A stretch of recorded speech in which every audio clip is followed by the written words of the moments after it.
The Brook House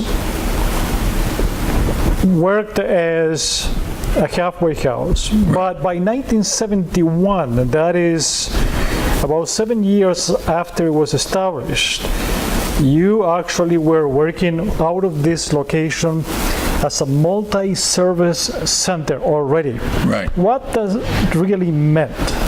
Well, we had this idea that we could service, dozens of offenders at the halfway house.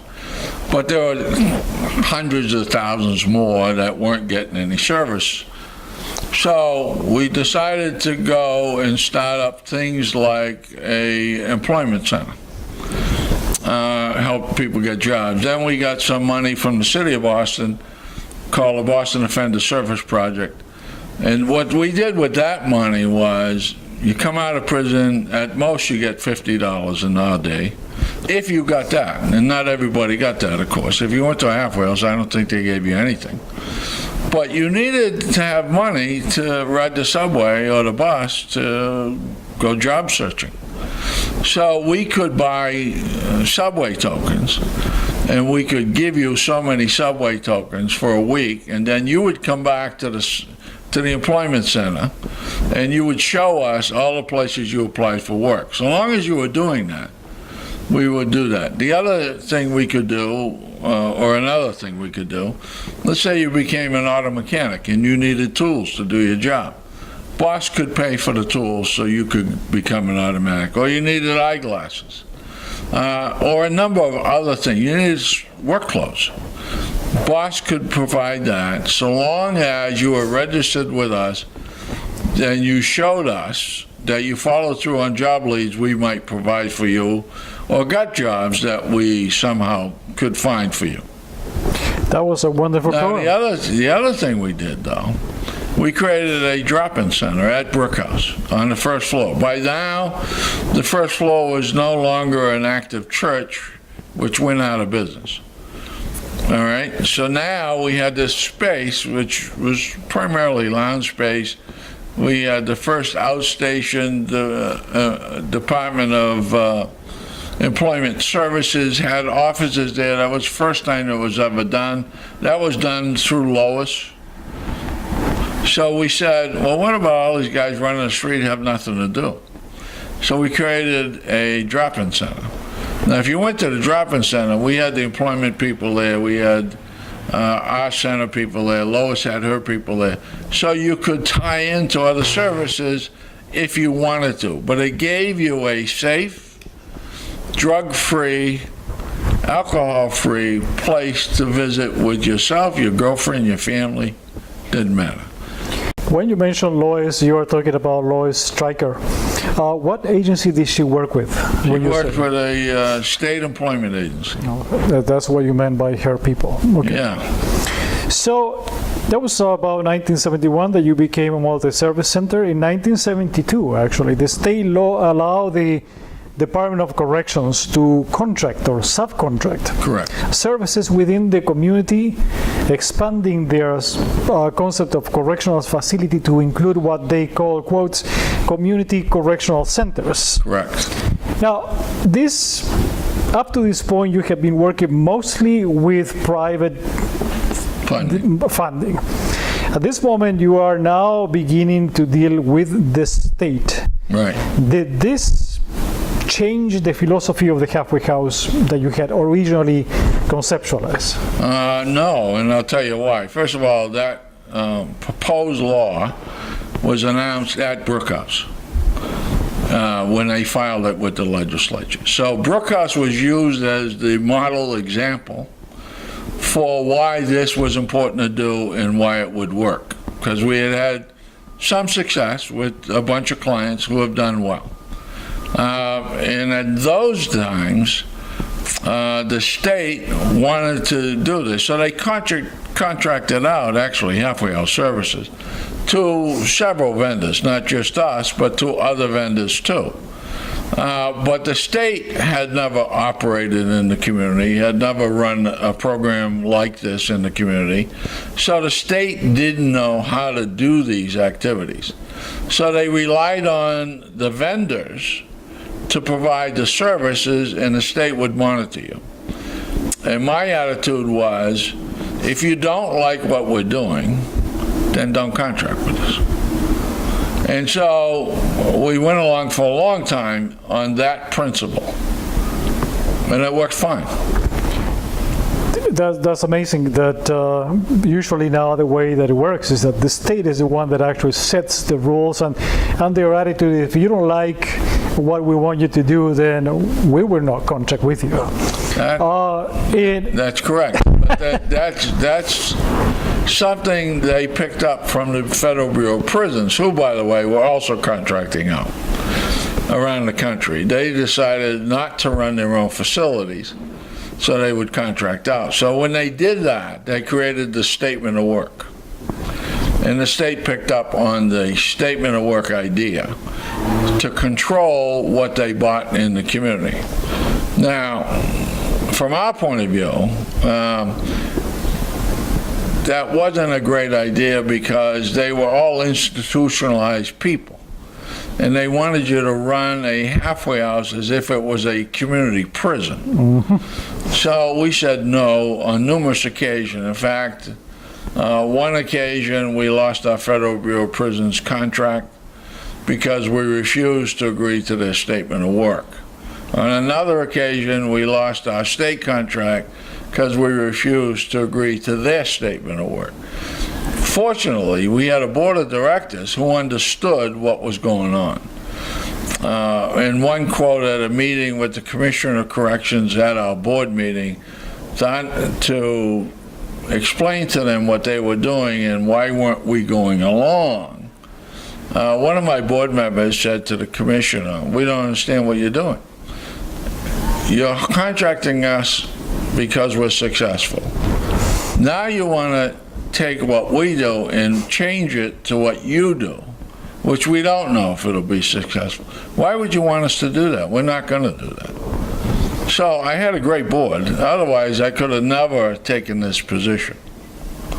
So this is now a new environment for MHHI. Right. You are dealing with bids and contracts, and that also meant that you had to adjust to that. So you have to have people on board, on your staff, that understood all of this paperwork mess that the state is.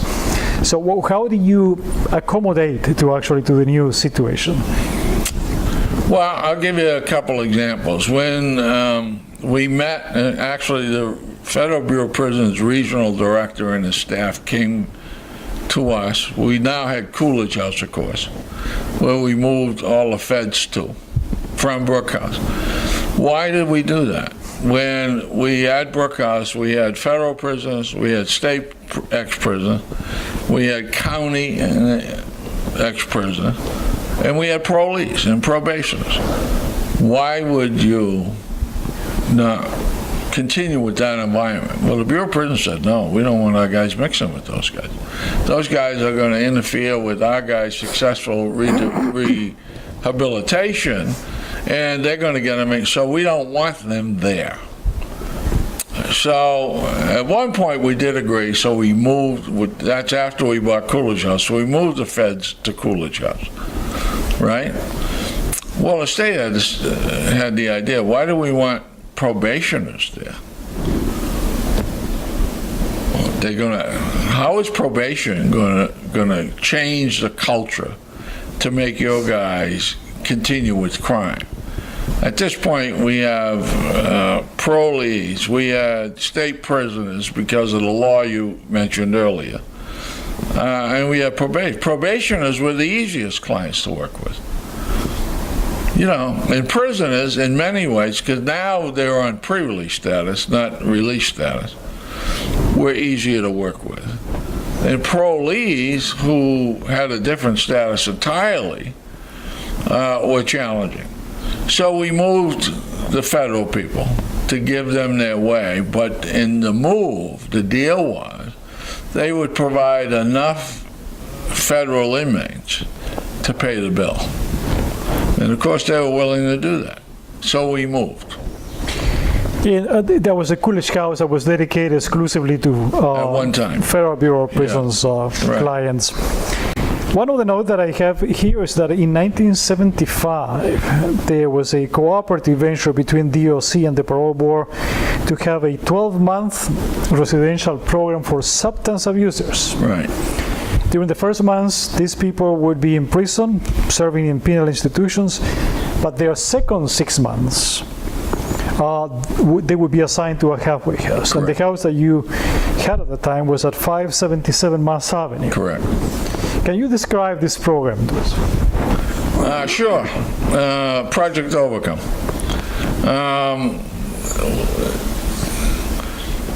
I have to back up a little bit. Okay. The chairman of the parole board came to me and said, we'd like you to write a proposal to get federal funding to deal with our substance abuse issues. He had with him the warden of Concord.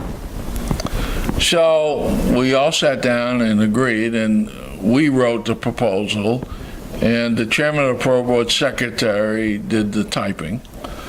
And I spent a week there writing up this proposal to get funding for this idea. The idea was the following. We would first of all create separate living arrangements in Concord for this group. And the warden would make sure that happened and allowed us to use a separate wing for our population. This population had to have failed at least once on the street, had to be substance abusers, and had to be rejected by parole for parole. So the motivation for why an inmate would come from Concord into this special unit was, if you do well here, we can guarantee you a parole. And parole was the guarantee. So we had all the right parties to do this. And then we had 577 Massachusetts Avenue as its facility. So you would graduate from our unit inside Concord to 577 Mass Avenue. Then when you were paroled from that unit to the community, you had the same parole officer inside, at the halfway house, and outside. So it was a continuity of care and change that we were after. In 1977, we've gone here, we skipped a year, 75 to 77. You expanded to include federal female offenders and juveniles. So this is kind of a new population that you're working with here, females and juveniles. Right. How did you handle that? Well, let's start with the juveniles. On my board for the longest time was General Joseph Ambrose, who was involved in juveniles. And so Joe and I talked about creating a program for juveniles. Also in our discussion was a Department of Youth Service employee named Robert Watson. And so I talked to him about the idea of a group home for juveniles. And the one we came up with was the one that became Ambrose House in the South End. And it was this idea. We wanted to work with older juveniles who would shortly become adults. And if they didn't change their behavior, they would populate our state prisons. We wanted kids who had nowhere else to go. They couldn't go home because of the damage that had happened with their families, or their families didn't want them, or their families didn't exist. So we came up with the idea of Ambrose House for these older population who would soon become an adult prison population, who had nowhere to go in the community because of their long juvenile record. And so we created this program, we hired people with that background. to run this program. The women was different. The federal women, our local community program manager, federal employee, asked us to create a program for women. We went to Coolidge House, we emptied out the top floor and made that the federal women's program. For the next 6 months, he never made a referral. So that didn't work. So then we changed it to just federal women, to state and county women. And we used a small building on Mass Ave for that population. That population took a while, but it did grow. And that became our first women's services, and we hired women, talented women, to run that program. The same year, 1977, MHHI began to manage yet another program, the Massachusetts Community Assistance Parole Program, the MASCAP. MASCAP. To service developmentally disabled parolees. Now, this is yet another population that you were working with. What did the program look like? What did the program look like? Actually, I think what it looked like was a small group home. By small, I mean all our other programs at this point were larger, 30 people, 50 people, that kind of thing. This was going to be a program which would be in the community with less than 20 people, which was our original beginnings. The idea of nothing larger than 20. We're going back to that idea. And the reason is that this would require much more counseling, supervision, and assistance because of the population. So we started that way. How did it work? Was it successful? I mean, I can imagine that we have a combination of difficulties that we're dealing Right. with. Developmental disability on the one side, Right. and then being involved in the criminal justice systems at the same time. That's a very difficult population. Correct. All of our programs at the time had specific goals that we worked to achieve with our populations, whether they be employment goals, savings goals, leisure time activity goals, reuniting family goals, that kind of stuff.